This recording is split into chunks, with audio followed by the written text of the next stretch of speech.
Alienación. Cuento edificante seguido de breve colofón.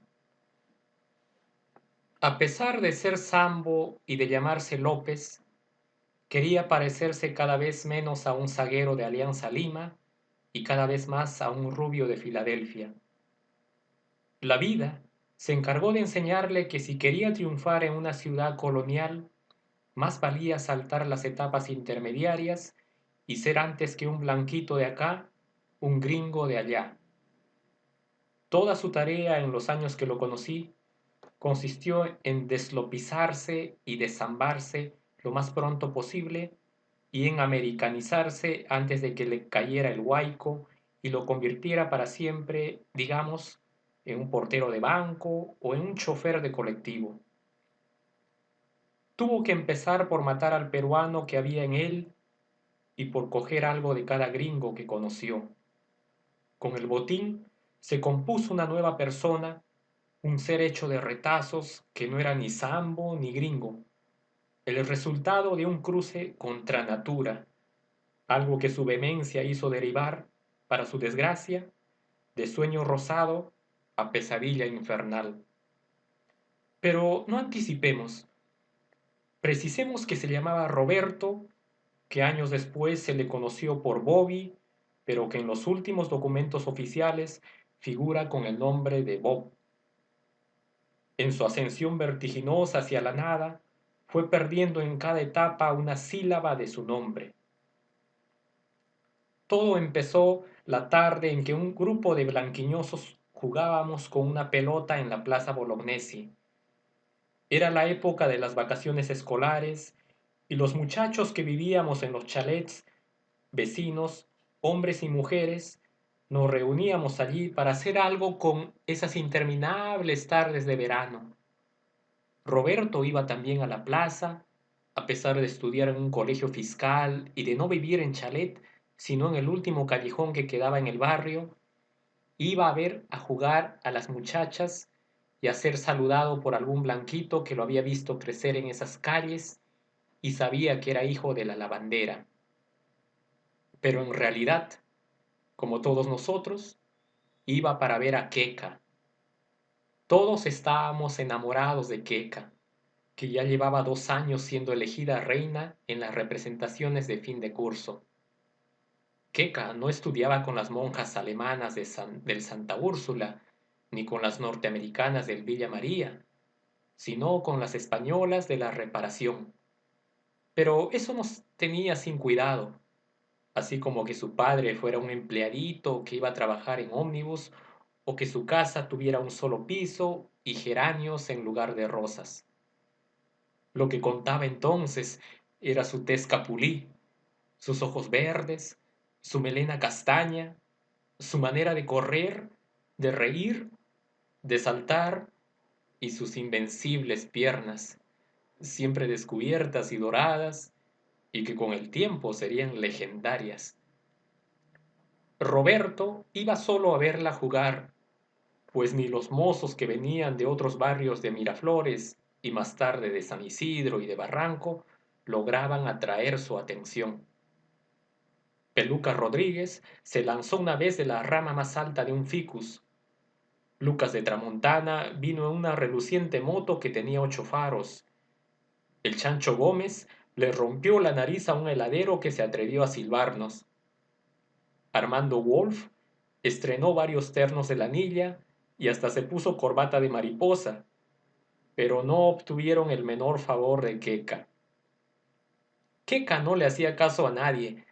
Le gustaba conversar con todos, correr, brincar, reír, jugar al voleibol y dejar al anochecer a esa banda de adolescentes sumidos en profundas tristezas sexuales que solo la mano caritativa, entre las sábanas blancas, consolaba.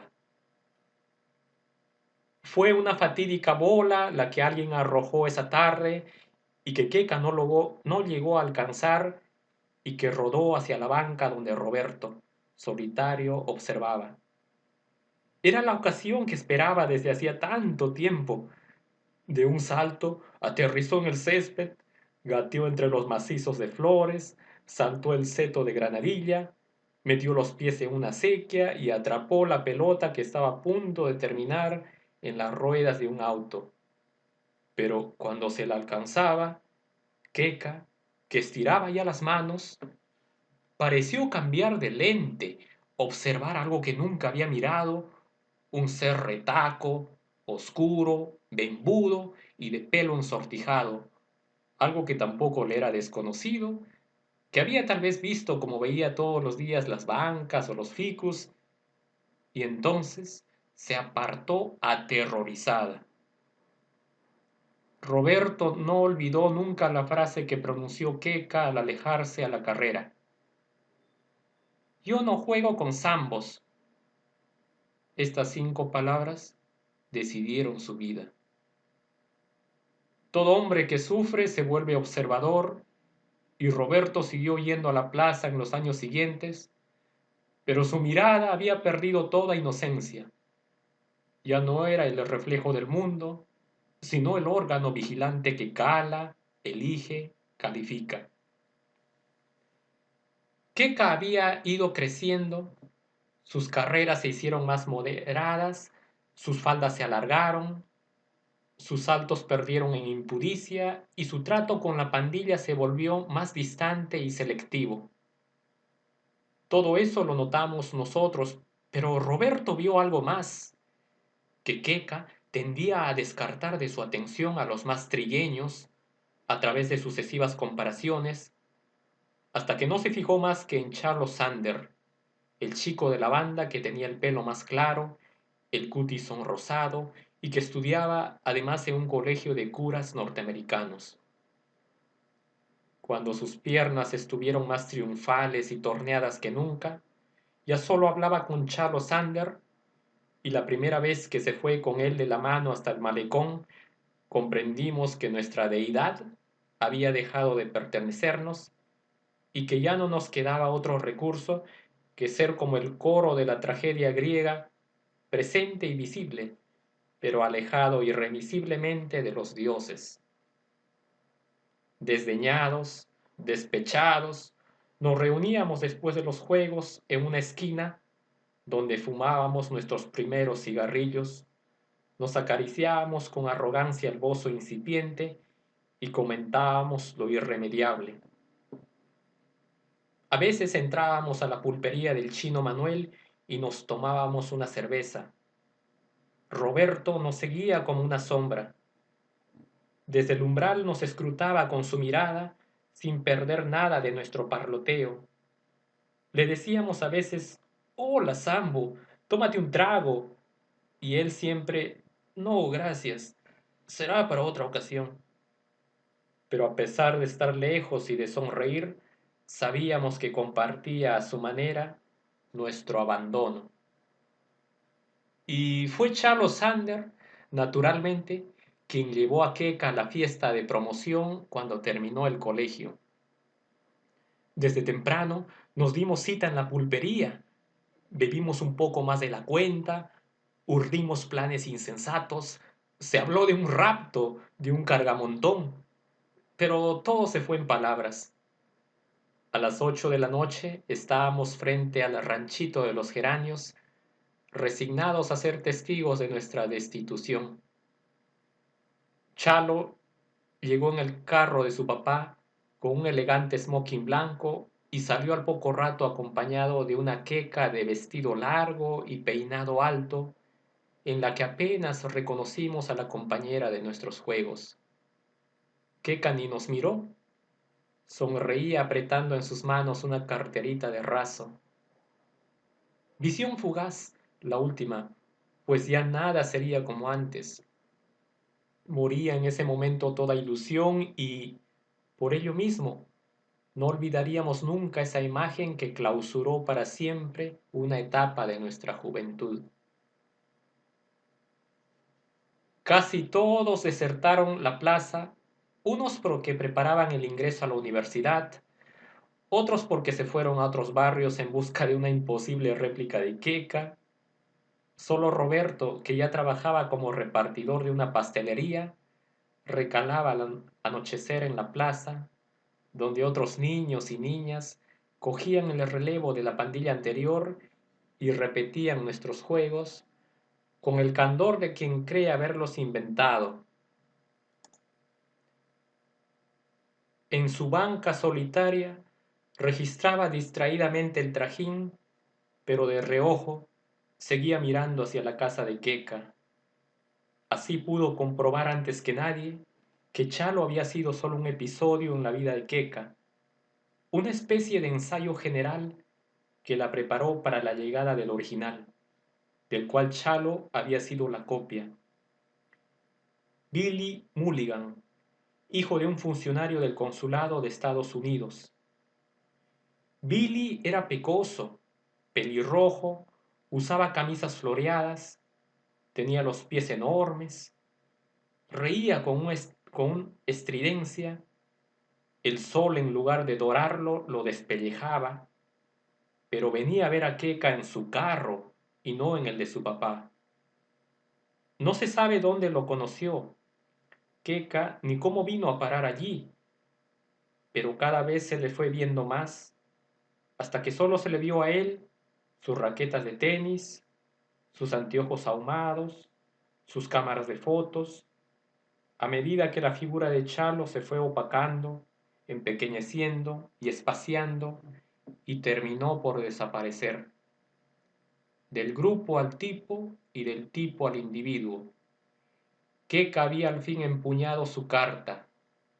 Solo Mulligan sería quien la llevaría al altar con todas las de la ley, como sucedió después, y tendría derecho a acariciar esos muslos con los que tanto, durante años, tan inútilmente soñamos. Las decepciones, en general, nadie las aguanta.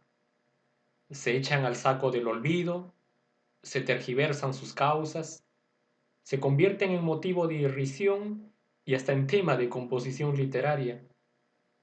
Así el Chancho Gómez se fue a estudiar a Londres, Peluca Rodríguez escribió un soneto realmente cojudo, Armando Wolf concluyó que Queca era una guachafa y Lucas de Tramontana se jactaba mentirosamente de habérsela pachamanqueado varias veces en el malecón. Fue solo Roberto el que sacó de todo esto una enseñanza veraz y tajante. O Mulligan o nada. ¿De qué le valía ser un blanquito más si había tantos blanquitos fanfarrones, desesperados, indolentes y vencidos? Había un estado superior, habitado por seres que planeaban sin macularse sobre la ciudad gris y a quienes se cedía sin peleas los mejores frutos de la tierra. El problema estaba en cómo llegar a ser un Mulligan siendo un Sambo. Pero el sufrimiento aguza también el ingenio cuando no mata, y Roberto se había librado a un largo escrutinio y trazado un plan de acción. Antes que nada, había que desambarse. El asunto del pelo no le fue muy difícil. Se lo tiñó con agua oxigenada y se lo hizo planchar. Para el color de la piel ensayó almidón, polvo de arroz y talco de botica, hasta lograr el componente ideal. Pero un sambo teñido y empolvado sigue siendo un sambo. Le faltaba saber cómo se vestían, qué decían, cómo caminaban, lo que pensaban, quiénes eran en definitiva los gringos. Lo vimos entonces merodear en sus horas libres por lugares aparentemente incoherentes, pero que tenían algo en común. Los frecuentaban los gringos. Unos lo vieron parado en la puerta del Country Club, otros a la salida del Colegio Santa María. Lucas de Tramontana juraba haber distinguido su cara tras el seto del campo de golf. Alguien le sorprendió en el aeropuerto tratando de cargarle la maleta a un turista. No faltaron quienes lo encontraron deambulando por los pasillos de la embajada norteamericana. Esta etapa de su plan le fue preciosa. Por lo pronto, confirmó que los gringos se distinguían por una manera especial de vestir que él calificó a su manera de deportiva, confortable y poco convencional. Fue por ello uno de los primeros en descubrir las ventajas de los blue jeans, el aire vaquero y varonil de las anchas correas de cuero rematadas por gruesas hebillas, la comodidad de los zapatos de lona blanca y suela de jeve, el encanto colegial que daban las gorritas de lona con visera, la frescura de las camisas de manga corta flores o anchas rayas verticales, la variedad de casacas de nylon cerradas sobre el pecho con una cremallera o el sello pandillero, provocativo y despreocupado, que se desprendía de las camisetas blancas con el emblema de una universidad norteamericana. Todas estas prendas no se vendían en ningún almacén. Había que encargarlas a Estados Unidos, lo que estaba fuera de su alcance. Pero a fuerza de indagar, descubrió los remates domésticos. Había familias de gringos que debían regresar a su país y vendían todo lo que tenían, previo anuncio en los periódicos. Roberto se constituyó antes que nadie en esas casas y logró así hacerse de un guardarropa en el que invirtió todo el fruto de su trabajo y de sus privaciones. Pelo planchado y teñido, blue jeans y camisa vistosa. Roberto estaba ya a punto de convertirse en Bobby. Todo esto le trajo problemas. En el callejón, decía su madre cuando venía a casa, le habían quitado el saludo al pretencioso. Cuando más le hacían bromas o lo silbaban como a un marica, jamás daba un centavo para la comida, se pasaba horas ante el espejo, todo se lo gastaba en trapos. Su padre, añadía la negra, podía haber sido un blanco roñoso que se esfumó como Fumanchú al año de conocerla, pero no tenía vergüenza de salir con ella ni de ser pilotín de barco. Entre nosotros, el primero en ficharlo fue Peluca Rodríguez, quien había encargado un blue jeans a un purser de la Braniff. Cuando le llegó se lo puso para lucirlo. Salió a la plaza y se encontró de sopetón con Roberto, que llevaba uno igual. Durante días no hizo sino maldecir al Sambo. Dijo que le había malogrado la película, que seguramente lo había estado espiando para copiarlo, y había notado que compraba cigarrillos Lucky y que se peinaba con un mechón sobre la frente. Pero lo peor fue en su trabajo. Cauide Morales, el dueño de la pastelería, era un mestizo guatón, ceñudo y regionalista, que adoraba los chicharrones y los valses criollos, y se había rajado el alma durante 20 años para montar ese negocio. Nada lo reventaba más que no ser lo que uno era. Cholo o blanco era lo de menos. Lo importante era la mosca, el agua, el molido. Conocía miles de palabras para designar la plata. Cuando vio que su empleado se había teñido el pelo, aguantó una arruga más en la frente. Al notar que se empolvaba, se tragó un carajo que estuvo a punto de indigestarlo. Pero cuando vino a trabajar disfrazado de gringo, le salió la mezcla de papá, de policía, de machote y de curaca que había en él y lo llevó del pescuezo a la trastienda. La pastelería Morales Hermanos era una firma seria. Había que aceptar las normas de la casa.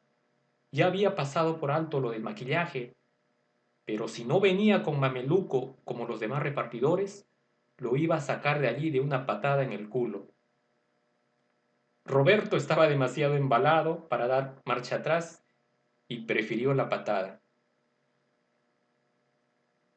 Fueron interminables días de tristeza mientras buscaba otro trabajo. Su ambición era entrar a la casa de un gringo como mayordomo, jardinero, chofer o lo que fuese, pero las puertas se le cerraban una tras otra. Algo había descuidado en su estrategia y era el aprendizaje del inglés. Como no tenía recursos para entrar a una academia de lenguas, se consiguió un diccionario, que empezó a copiar aplicadamente en un cuaderno. Cuando llegó a la letra C, tiró el arpa. pues ese conocimiento puramente visual del inglés no lo llevaba a ninguna parte. Pero allí estaba el cine, una escuela que además de enseñar, divertía. En la cazuela de los cines de estreno, pasó tardes íntegras viendo en idioma original westerns y policiales. Las historias le importaban un comino. Estaba solo atento a la manera de hablar de los personajes. Las palabras que lograba entender las apuntaba y las repetía hasta grabárselas para siempre. A fuerza de rever los films aprendió frases enteras y hasta discursos. Frente al espejo de su cuarto era tan pronto el vaquero romántico haciéndole una irresistible declaración de amor a la bailarina del bar, como el gánster feroz que pronunciaba sentencias lapidarias mientras cosía tiros a su adversario. El cine además alimentó en él ciertos equívocos que lo colmaron de ilusión. Así creyó descubrir que tenía un ligero parecido con Alan Ladd, que en un western aparecía en blue jeans y chaqueta a cuadros rojos y negros. En realidad solo tenía en común la estatura y el mechón de pelo amarillo que se dejaba caer sobre la frente. Pero vestido igual que el actor se vio 10 veces seguida la película y al término de esta se quedaba parado en la puerta, esperando a que salieran los espectadores y se dijeran, pero mira, qué curioso, ese tipo se parece a Alan Ladd. Cosa que nadie dijo, naturalmente, pues la primera vez que lo vimos en esa pose, nos reímos de él en sus narices.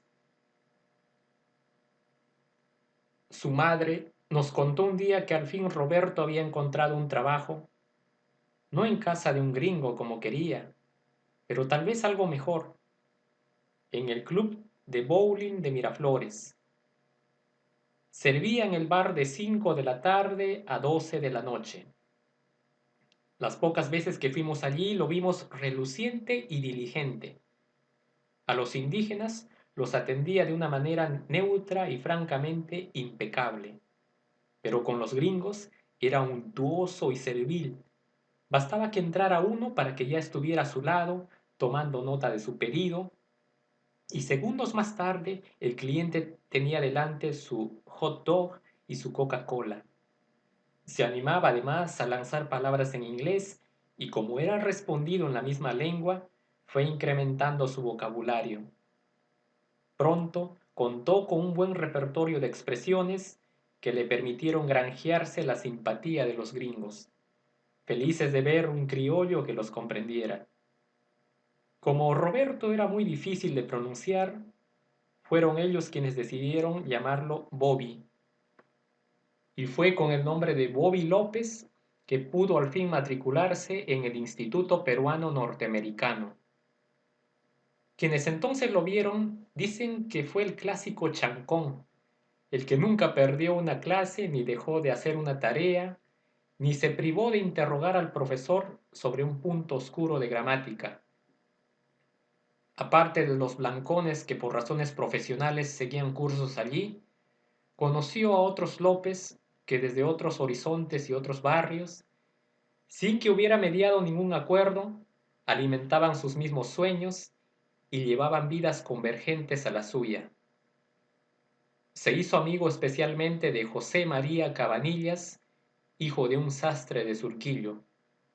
Cabanillas tenía la misma ciega admiración por los gringos y hacía años que había empezado a estrangular al sambo que había en él, con resultados realmente vistosos. Tenía además la ventaja de ser más alto, menos oscuro que Bobby y de parecerse no a Alan Ladd, que después de todo era un actor segundón admirado por un grupito de niñas snobs, sino al indestructible John Wayne. Ambos formaron entonces una pareja inseparable. Aprobaron el año con las mejores notas y Mr. Brown los puso como ejemplo al resto de los alumnos, hablando de un franco deseo de superación. La pareja debía tener largas, amenísimas conversaciones. Se les veía siempre culoncitos embutidos en sus blue jeans desteñidos, yendo de aquí para allá y hablando entre ellos en inglés. Pero también es cierto que la ciudad no los tragaba, desarreglaban todas las cosas, ni parientes ni conocidos los podían pasar. Por ello, alquilaron un cuarto en un edificio del Jirón Mogollón y se fueron a vivir juntos. Allí edificaron un reducto inviolable que les permitió interpolar lo extranjero en lo nativo y sentirse en un barrio californiano en esa ciudad brumosa. Cada cual contribuyó con lo que pudo. Bobby con sus afiches y sus pósters, y José María, que era aficionado a la música, con sus discos de Frank Sinatra, Dean Martin y Tommy Dorsey. Qué gringos eran mientras recostados en el sofá cama, fumando su Lucky, escuchaban Strangers in the Night y miraban pegado al muro el puente sobre el río Hudson. Un esfuerzo más y ¡hop! Ya estaban caminando sobre el puente. Para nosotros incluso era difícil viajar a Estados Unidos. Había que tener una beca o parientes allá o mucho dinero. Ni López ni Cabanillas estaban en ese caso. No vieron entonces otra salida que el salto de pulga, como ya lo practicaban otros blanquiñosos, gracias al trabajo de pursers en una compañía de aviación. Todos los años convocaban a concurso y ambos se presentaron. Sabían más inglés que nadie, les encantaba servir, eran sacrificados e infatigables, pero nadie los conocía. No tenían recomendación y era evidente para los calificadores que se trataban de mulatos talqueados. Fueron desaprobados. Dicen que Bobby lloró y se mesó desesperadamente el cabello y que Cabanillas tentó un suicidio por salto al vacío desde un modesto segundo piso. En su refugio de Mogollón pasaron los días más sombríos de su vida. La ciudad que los albergaba terminó por convertirse en un trapo sucio a fuerza de cubrirla de insultos y reproches. Pero el ánimo les volvió y nuevos planes surgieron. Puesto que nadie quería ver aquí con ellos, había que irse como fuese. Y no quedaba otra vía que la del inmigrante disfrazado de turista. Fue un año de duro trabajo en el cual fue necesario privarse de todo a fin de ahorrar para el pasaje y formar una bolsa común que les permitiera defenderse en el extranjero. Así ambos pudieron al fin hacer maletas y abandonar para siempre esa ciudad odiada en la cual tanto habían sufrido y a la que no querían regresar así no quedara piedra sobre piedra. Todo lo que viene después es previsible y no hace falta mucha imaginación para completar esta parábola. En el barrio dispusimos de informaciones directas, cartas de Bobby a su mamá, noticias de viajeros y al final relato de un testigo. Por lo pronto Bobby y José María se gastaron en un mes lo que pensaban les duraría un semestre. Se dieron cuenta además de que en Nueva York se habían dado cita todos los López y Cabanillas del mundo, asiáticos, árabes, aztecas, africanos, ibéricos, mayas, chibchas, sicilianos, caribeños, musulmanes, quechuas, polinesios, esquimales, ejemplares de toda procedencia, lengua, raza y pigmentación, y que tenían solo en común el querer vivir como un yanqui, después de haberle cedido su alma y haber intentado usurpar su apariencia. La ciudad los toleraba unos meses, complacientemente, mientras absorbía sus dólares ahorrados. Luego, como por un tubo, los dirigía hacia el mecanismo de la expulsión. A duras penas obtuvieron ambos una prórroga de sus visas, mientras trataban de encontrar un trabajo estable que les permitiera quedarse, al par que las quecas del lugar, y eran tantas, les pasaban por las narices, sin concederles ni siquiera la atención ofuscada que nos despierta una cucaracha. La ropa se les gastó, la música de Frank Sinatra les llegaba al huevo. La sola idea de tener por todo alimento que comerse un hot dog, que en Lima era una gloria, les daba náuseas. Del hotel barato pasaron al albergue católico y luego a la banca del parque público. Pronto conocieron esa cosa blanca que caía del cielo, que los despintaba y que los hacía patinar como idiotas en veredas heladas y que era, por el color, una perfidia racista de la naturaleza. Solo había una solución. A miles de kilómetros de distancia, en un país llamado Corea, rubios estadounidenses combatían contra unos horribles asiáticos. Estaba en juego la libertad de Occidente, decían los diarios y lo repetían los hombres de Estado en la televisión. Pero era tan penoso enviar a los boys a ese lugar. Morían como ratas, dejando a pálidas madres desconsoladas en pequeñas granjas donde había un cuarto en el altillo lleno de viejos juguetes. El que quisiera ir a pelear un año allí tenía todo garantizado a su regreso: nacionalidad, trabajo, seguro social, integración, medallas. Por todo sitio existían centros de reclutamiento. A cada voluntario el país le abría su corazón.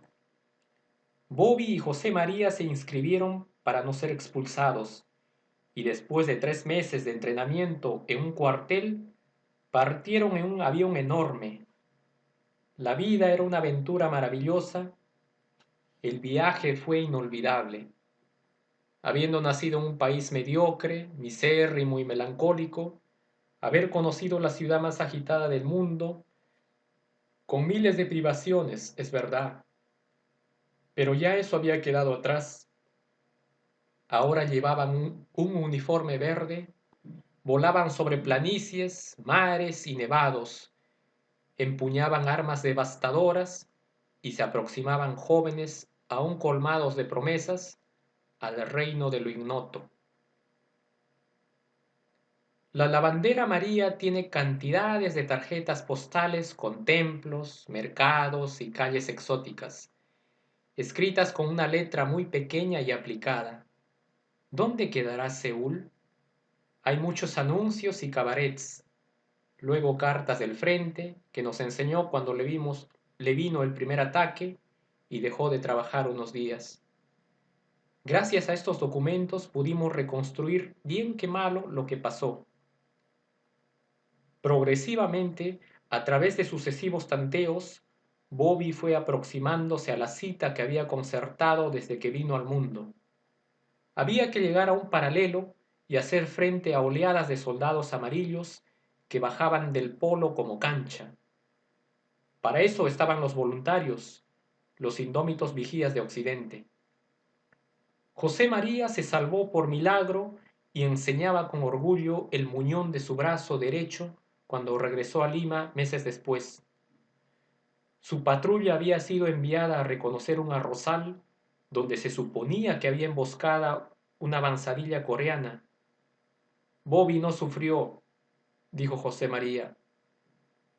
La primera ráfaga le voló el casco y su cabeza fue a caer en una acequia, con todo el pelo pintado, revuelto hacia abajo. Él solo perdió un brazo, pero estaba allí vivo, contando estas historias, bebiendo su cerveza helada, desempolvado ya y sambo como nunca, viviendo holgadamente de lo que le costó ser un mutilado. La mamá de Roberto había sufrido entonces su segundo ataque que la borró del mundo. No pudo leer así la carta oficial en la que le decían que Bob López había muerto en acción de armas y tenía derecho a una citación honorífica y a una prima para su familia. Nadie la pudo cobrar. Colofón. ¿Y Queca? Si Bob hubiera conocido su historia, tal vez su vida habría cambiado o tal vez no. Eso nadie lo sabe. Billy Mulligan la llevó a su país, como estaba convenido, a un pueblo de Kentucky, donde su padre había montado un negocio de carnes de cerdo enlatada. Pasaron unos meses de infinita felicidad en esa linda casa con amplia calzada, verja, jardín y todos los aparatos eléctricos inventados por la industria humana, una casa en suma como las que había en 100.000 pueblos de ese país continente, hasta que a Billy le fue saliendo el irlandés que disimulaba su educación puritana, al mismo tiempo que los ojos de Queca se agrandaron y adquirieron una tristeza limeña. Billy fue llegando cada vez más tarde, se aficionó a las máquinas tragamonedas y a las carreras de auto. Sus pies le crecieron más y se llenaron de callos, le salió un lunar maligno en el pescuezo, los sábados se inflaba de Borbón en el Club Amigos de Kentucky, se enredó con una empleada de la fábrica, chocó 2 veces el carro, su mirada se volvió fija y aguachenta y terminó por darle de puñetazos a su mujer, a la linda, inolvidable Queca, en las madrugadas de los domingos, mientras sonreía estúpidamente y la llamaba chola de mierda. París, 1975. Julio Ramón Ribeiro.